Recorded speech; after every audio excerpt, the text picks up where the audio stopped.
नमस्कार। Welcome to Bihar civils. मैं हूं आलोक सिंह और आज के इस वीडियो में डिस्कस करेंगे 7 फरवरी 2022 के बिहार करंट अफेयर्स, साथ में नेशनल और इंटरनेशनल भी डिस्कस करेंगे। तो अगर आप प्रिपरेशन कर रहे हो BPSC, CDPO, Bihar SI, Bihar SSC या फिर बिहार के दूसरे कॉम्पिटिटिव एग्ज़ाम्स की, तो आप ये सीरीज़ डेली ज़रूर फॉलो कीजिए, क्योंकि इसमें कंप्लीट पैकेज होता है Bihar plus national plus international current affairs की। और मैं इस तरह से इसको प्रोवाइड करता हूं हर दिन कि आपको अलग से बिहार के और नेशनल इंटरनेशनल के अलग से वीडियो देखने की ज़रूरत ही नहीं पड़ती है। ठीक है, तो आप डेली ज़रूर फॉलो कीजिए। हर सुबह आपको 8 बजे ये वीडियो दे दिया जाता है, तो आप सुबह भी इसको पढ़ सकते हैं। ऑब्वियसली आपको ज़्यादा अच्छा लगेगा, और जब भी आपका वक्त हो तब भी आप इसको पढ़ सकते हैं। तो स्टार्ट करते हैं इस सेशन को पहले सवाल से। Which Bihari has broken the record by trekking Kedar Kantha summit in a very less time? किस बिहारी ने बहुत ही कम समय में केदार कांठा शिखर पर ट्रैकिंग करके रिकॉर्ड तोड़ा है? जी हाँ, और ये कौन है? The person who belongs to Bihar, Manish Jha. Option C is the correct answer. Manish Jha Bihar के मधुबनी ज़िले से बिलोंग करते हैं। ठीक है, तो ये भी याद रखिएगा। और अब यहाँ पे एक बात आपने देखी कि इन्होंने रिकॉर्ड तोड़ा है। जब इन्होंने रिकॉर्ड तोड़ा है तो किसी ने तो रिकॉर्ड बनाया होगा, उसका रिकॉर्ड इन्होंने तोड़ा, या फिर इन्होंने खुद रिकॉर्ड बनाया होगा, उसका रिकॉर्ड तोड़ा, कुछ तो ऐसा होगा। जी हाँ, बिल्कुल ऐसा भी है। तो यहाँ राइज करता है कि इन्होंने कम समय में, तो कितने देर में? 8 घंटे 27 मिनट, मात्र 8 घंटे 27 मिनट में इन्होंने इस ट्रैकिंग को कंप्लीट किया और केदार कांठा समिट को इन्होंने फतेह कर लिया। इन्होंने जो 8 घंटे 27 मिनट में ये इस समिट को फतेह किया, यहीं पे जो पहला रिकॉर्ड था वो था 13 घंटा 32 मिनट का। जी, 13 घंटा 32 मिनट में न्यूजीलैंड का एक पर्सन, एक ट्रैकर कह सकते हैं, जिसका नाम है स्टीव हारपोसिस, इसने ये रिकॉर्ड बनाया था इस केदार कांठा समिट पे चढ़ने का 13 घंटा 32 मिनट में। इसका रिकॉर्ड मनीष झा ने तोड़ दिया 8 घंटा 27 मिनट में इस पे चढ़ाई करके। तो ये इनका एक अपना रिकॉर्ड बन चुका है। और ये कब किया गया था? 13 घंटा 32 मिनट में। ये 2014 में ही किया गया था, और यहाँ पे आप देख पा रहे हैं ये 2022 में इन्होंने ये कर दिखाया है। केदार कांठा ये जो माउंटेन है, ये पहाड़ी है, कहाँ आपको मिलेगा? तो ये उत्तराखंड में मिलेगा। जी हाँ, उत्तराखंड के उत्तर काशी डिस्ट्रिक्ट है उत्तराखंड के, वहीं पे आपको ये केदार कांठा पहाड़ मिलेगा, जिसकी हाइट क्या है? इसकी हाइट है करीब 1250 feet from the sea level. ठीक है, इस पे ये चढ़ाई करी गई थी। Next question, how many cycling players of Bihar have been selected for the Khelo India? Bihar के कितने साइकिलिंग खिलाड़ियों को खेलो इंडिया के लिए चुना गया है? देखिए, खेलो इंडिया एक प्रोग्राम है भारत सरकार का, और इस प्रोग्राम को ना भारत सरकार करीबन 2017 या 18 में ही लॉन्च की थी इसको। ठीक है, बेसिकली भारत सरकार चाहती है कि भारत में स्पोर्ट्स कल्चर डेवलप हो, और स्पोर्ट्स कल्चर बिल्कुल अपने ग्रास रूट लेवल से ही डेवलप किया जाए, उस टैलेंट को आइडेंटिफाई किया जाए, और जो टैलेंट आइडेंटिफाई हो जाती है कि हाँ ये बंदा, ये प्लेयर अच्छा खेलता है या अच्छा कर सकता है, इसको थोड़ी सी अगर मेहनत की ज़रूरत है, तो उसको सब कुछ फ्री ऑफ कॉस्ट में यानी भारत सरकार अपने पैसे से ये पूरा उसको ट्रेनिंग देती है उस खेल के लिए। ठीक है। तो इसी में यहाँ पे आप देख सकते हो कि कितने बिहार के साइकिलिंग प्लेयर्स को खेलो इंडिया प्रोग्राम में सेलेक्ट किया गया है। तो 4 ऐसे प्लेयर्स हैं। Option A is the correct answer. और इन चारों प्लेयर को अब भारत सरकार खर्च उठाएगी और इसको ट्रेन करेगी साइकिलिंग प्लेयर्स बनने के लिए, इसमें और निखार लाने के लिए। वो 4 लोग कौन से हैं? 2 लोग तो बिहार के पूर्णिया ज़िले से बिलोंग करते हैं। एक तो है नीलम कुमारी, जहाँ फीमेल प्लेयर है, और एक मयंक कुमार। ये दोनों बिहार के पूर्णिया ज़िला से बिलोंग करते हैं। और 2 लोग और हैं। एक तो खुद नीतीश कुमार हैं, एक्चुअली नाम है, ठीक है। तो नीतीश कुमार जो रोहतास से हैं, और एक है शशिकांत यादव।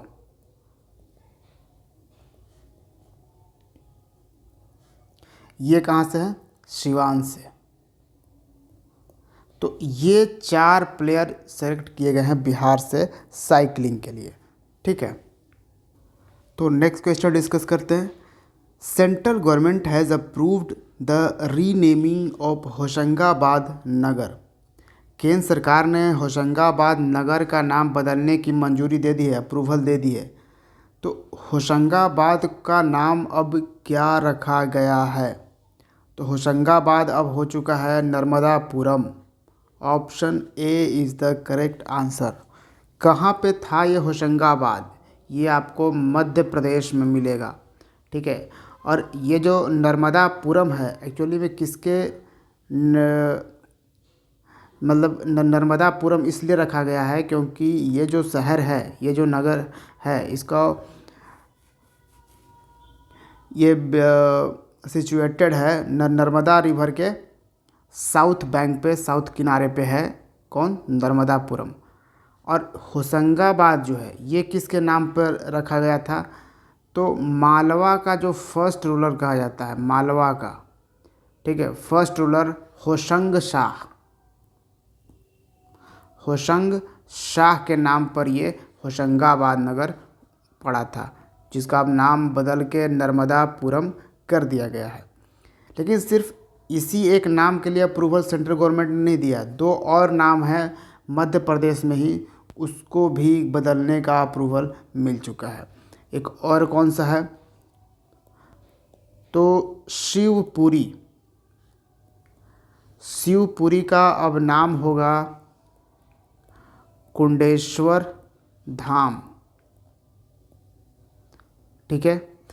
एक और है बबई, ये इसका नाम अब होगा माखन नगर, ठीक है।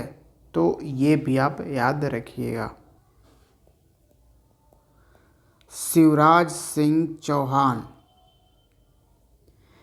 ये हैं chief minister of Madhya Pradesh.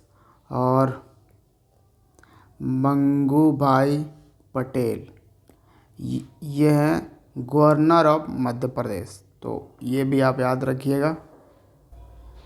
Next, who has been appointed as the new chairman of university grants commission और यूजीसी। तो विश्वविद्यालय अनुदान आयोग के नए अध्यक्ष के रूप में किसे नियुक्त किया गया है? तो Mamidala Jagadesh Kumar. Option A is the correct answer. Mamidala Jagadesh Kumar बन चुके हैं अब चेयरमैन ऑफ यूजीसी, ठीक है। यूजीसी आपको मालूम होगा, ये एक स्टैट्यूटरी बॉडी है, ठीक है, जो कि वर्क करता है under department of higher education. किस मिनिस्ट्री के अंडर? तो मिनिस्ट्री ऑफ एजुकेशन। और जिस तरह से नाम आपको दिख रहा होगा यूनिवर्सिटी ग्रांट्स कमीशन, तो ऑब्वियसली यूनिवर्सिटी को ये ग्रांट देते हैं। यूनिवर्सिटी का एक तरह से आप कह सकते हो कि गवर्निंग बॉडी है। Next question, who has become the 35th state और union territory to implement ONORC। ONORC को लागू करने वाला 35वां राज्य और केंद्र शासित प्रदेश कौन सा बन गया है। ONORC यानी कि one nation one ration card. ठीक है, केंद्र सरकार की ये इनिशिएटिव है, one nation one ration card. तो 35th जिसने अपने राज्य में इम्प्लीमेंट कर दिया है वो है Chhattisgarh. Option C is the correct answer. ठीक है, मतलब आप कह सकते हो राज्य और यूनियन टेरिटरी दोनों मिलाकर 35वें नंबर पे छत्तीसगढ़ ने इसको इम्प्लीमेंट किया है।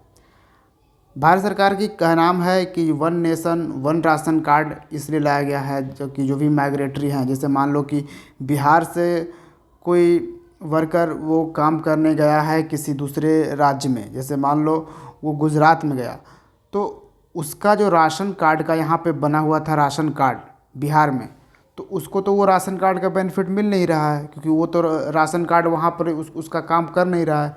तो one nation one ration card के तहत उसका जो कार्ड बना होगा बिहार में, ठीक है, वो गुजरात में भी जाकर अपना राशन ले लेगा। जितना उसको यहाँ मिलता था उतना उसको गुजरात में भी मिलेगा। वो चाहे देश के जिस भी जगह पे रहे उसको उतना राशन मिलेगा ही मिलेगा।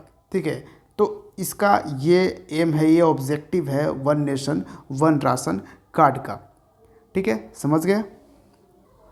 और करीबन 96.8% जो NFSA पॉपुलेशन है उसको पूरे देश में कवर कर दिया गया है, जहाँ पे one nation one ration card का सुविधा उपलब्ध करा दिया गया है। NFSA यानी नेशनल फूड सिक्योरिटी एक्ट के तहत ये किया गया है। ये भी याद रखिएगा, ये जो काम किया गया one nation one ration card वो किस एक्ट के तहत किया गया है, तो national food security act. Next question है, world's first hydrogen powered flying boat the jet will be launch in. विश्व की पहली हाइड्रोजन से चलने वाली फ्लाइंग बोट, ये जो फ्लाइंग बोट है वो हाइड्रोजन से चलेगी, जिसका नाम है द जेट, को लॉन्च किया जाएगा। कहाँ पे लॉन्च किया जाएगा, तो ये लॉन्च किया जाएगा दुबई में। Option D is the correct answer. और दुबई पता होगा आपको, UAE का एक एमिरेट्स है, यूनाइटेड अरब एमिरेट्स का एक एमिरेट्स दुबई भी है। और ये जो द जेट है इसको एक्चुअली 2023 में लॉन्च किया जाएगा। जी हाँ, अभी नहीं, 2023 में लॉन्च किया जाना है। Next question, who has been named the winner of ICC Spirit of Cricket Award 2021। तो ICC Spirit of Cricket Award 2021 का विजेता किसे नामित किया गया है, तो यह है Daryl Mitchell. Option D is the correct answer. Daryl Mitchell जो है वो न्यूजीलैंड का क्रिकेट प्लेयर है। ठीक है, और ये अवार्ड इसलिए दिया गया है कि जब सेमीफाइनल मैच जब इनका हो रहा था न्यूजीलैंड का इंग्लैंड के अगेंस्ट, तो एक बहुत ही हाई प्रेशर था उसमें कि रन लेना है रन लेना है।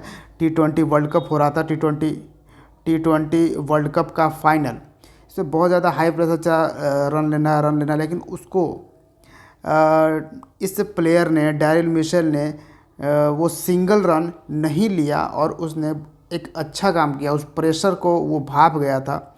ठीक है, तो इसलिए ये अवार्ड दिया गया है, क्योंकि ये देखिए यहाँ पे स्पिरिट ऑफ द क्रिकेट, वो क्रिकेट का उनके पास स्पिरिट था।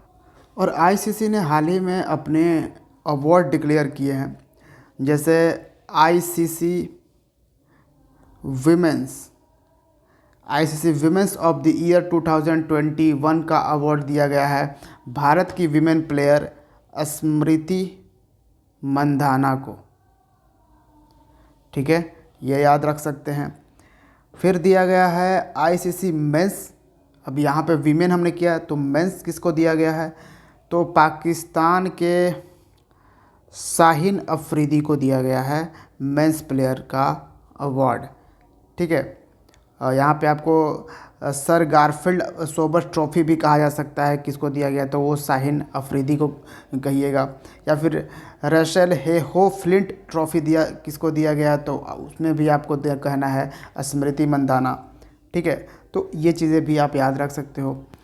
T20 का भी यह तो मेंस की हम बात करें, men's T20 international cricketer of the year 2021 का अवार्ड किसे दिया गया तो पाकिस्तान के ही मोहम्मद रिजवान को।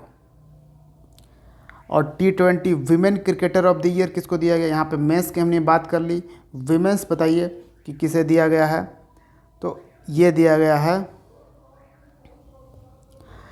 टैमी ब्यूमॉन्ट को। क्या नाम है, टैमी ब्यूमॉन्ट। ये कहाँ की प्लेयर हैं, इंग्लैंड की। ठीक है, तो ये T20 ऑफ द ईयर का अवार्ड इन्हें मेंस और विमेंस में दिया गया है, तो ये याद रख सकते हैं आप। और ODI में क्या किसको दिया गया है, ICC ODI men's player of the year 2021 ये दिया गया है। ये भी बाबर आजम को, पाकिस्तान के प्लेयर हैं।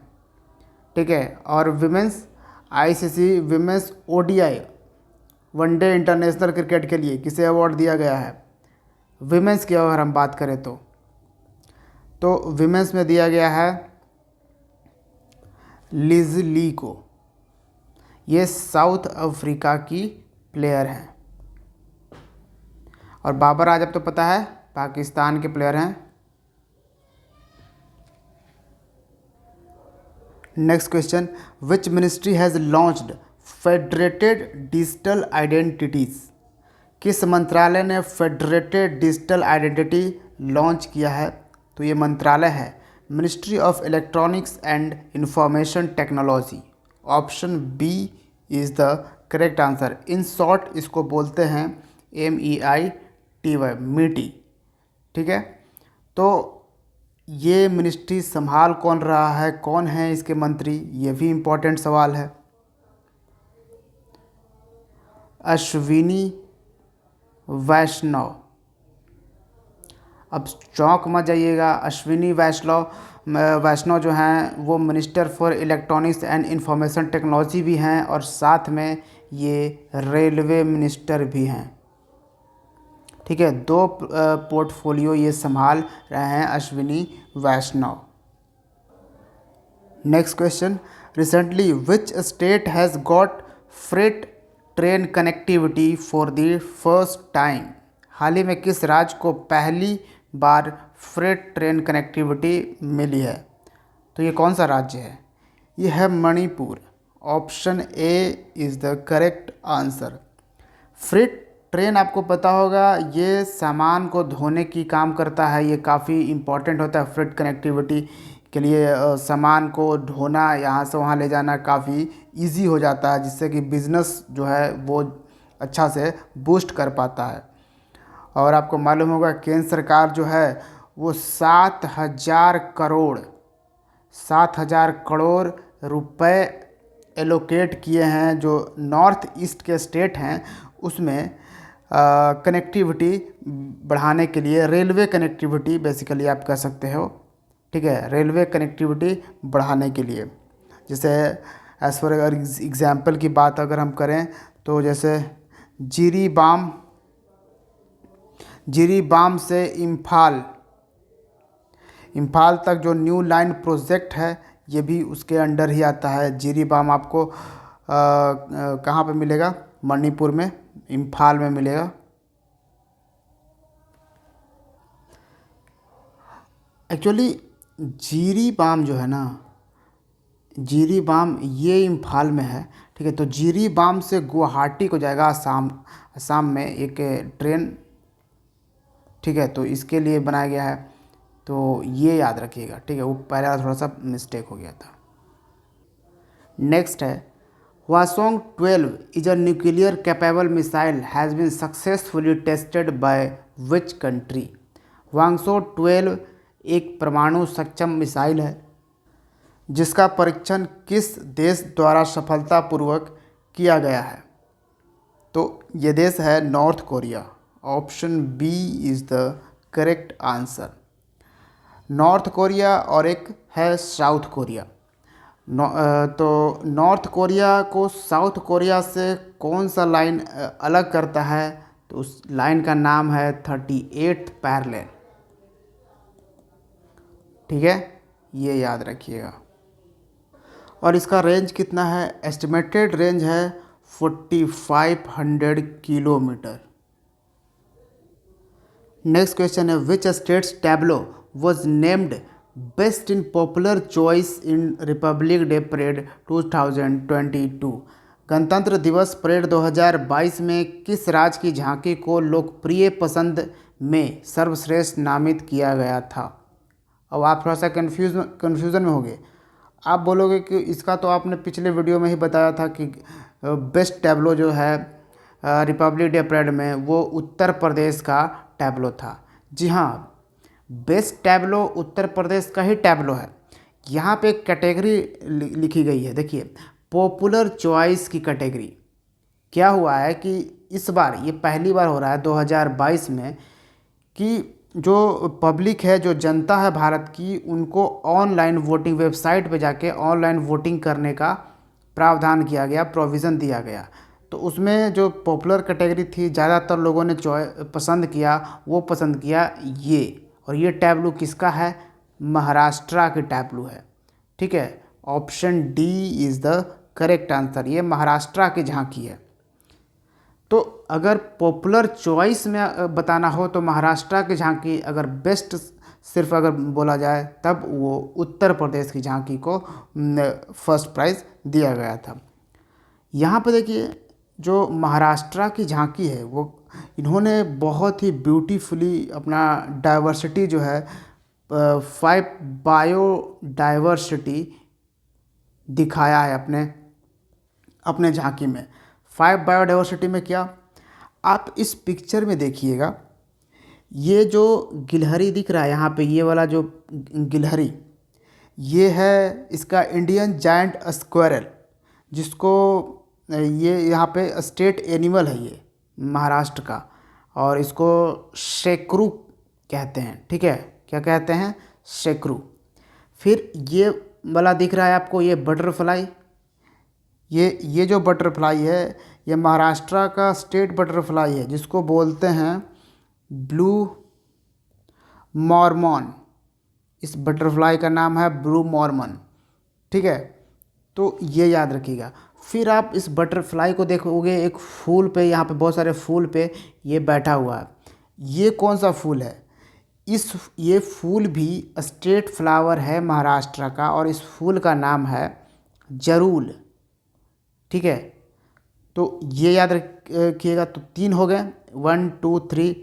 और यहाँ पे आप ट्री देख रहे हो, ये पेड़, ये जो पेड़ है ये किस चीज़ का पेड़ है, ये स्टेट ट्री है महाराष्ट्र की। ये पेड़ है मैंगो की, आम का पेड़ है। तो mango tree is the state tree of the Maharashtra. तो अब हो गए 4। ठीक है, एक और 5 बायोडाइवर्सिटी की हमने बात करी।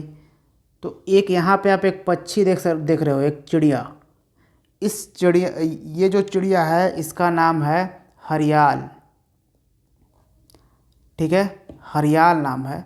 और ये जो हरियाल है ये स्टेट बर्ड है महाराष्ट्र की।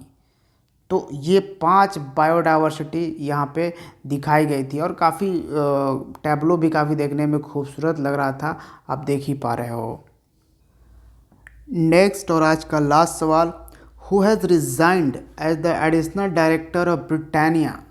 तो ब्रिटानिया के अतिरिक्त निदेशक के रूप में किसने इस्तीफ़ा दिया है। तो ये इस्तीफ़ा देना ज़्यादा इम्पोर्टेंट नहीं है, बल्कि जिसने इस्तीफ़ा दिया है वो पर्सन इम्पोर्टेंट है। जी हाँ, तो यहाँ पे किसने दिया है, Urjit Patel. Option A is the correct answer. और उर्जित पटेल आपको मालूम होगा ये फॉर्मर आरबीआई गवर्नर हैं। जी हाँ, Urjit Patel farmer RBI governor हैं। तो ये आपको याद रखना है। और ये कौन से नंबर के गवर्नर थे, 24th आरबीआई गवर्नर थे उर्जित पटेल, जिन्होंने इस ब्रिटानिया इंडस्ट्रीज लिमिटेड एक कंपनी है, इससे इनके डायरेक्टर्स इन्होंने रिज़ाइन कर दिया है, क्योंकि उर्जित पटेल को हाल ही में अपॉइंट किया गया था AIB के एग्जीक्यूटिव ऑफिसर के तौर पर। AIIB, जिसका हेडक्वार्टर आपको चाइना मिलेगा, एशियन इंफ्रास्ट्रक्चर इंडस्ट्रियल बैंक जो है इसके, तो वो ज़्यादातर काम अपना जो फुल टाइम है वो AIIB में ही दे रहे हैं उर्जित पटेल, इसलिए इन्होंने रिज़ाइन कर दिया इस इंडस्ट्री के एज ए डायरेक्टर के तौर पर। तो ये था आज का करंट अफेयर्स। उम्मीद है आपको पसंद आया होगा, तो वीडियो को ज़रूर लाइक कीजिएगा। और देखिए, आपको घबराना नहीं है। बिहार और नेशनल और इंटरनेशनल करंट के लिए बहुत ही तरीके से आपको प्रोवाइड की जा रही है, आप बिल्कुल डरिए नहीं, ठीक है। और टेलीग्राम चैनल भी आप ज्वाइन कर सकते हैं, वहाँ पे भी मैं कुछ आपको प्रोवाइड कर रहा हूँ BPSC एग्ज़ाम के लिए, क्योंकि BPSC एग्ज़ाम आपको पता होगा 30 अप्रैल को लिया जाना है, तो उसके लिए मैं कुछ कंटेंट वहाँ पे बिल्कुल फ्री ऑफ कॉस्ट दे रहा हूँ। वहाँ पे आप जाकर देख सकते हैं, बिल्कुल रिवाइज़ वगैरह कर सकते हो। So thank you for watching Bihar civil. See you in the next video. Jai Hind.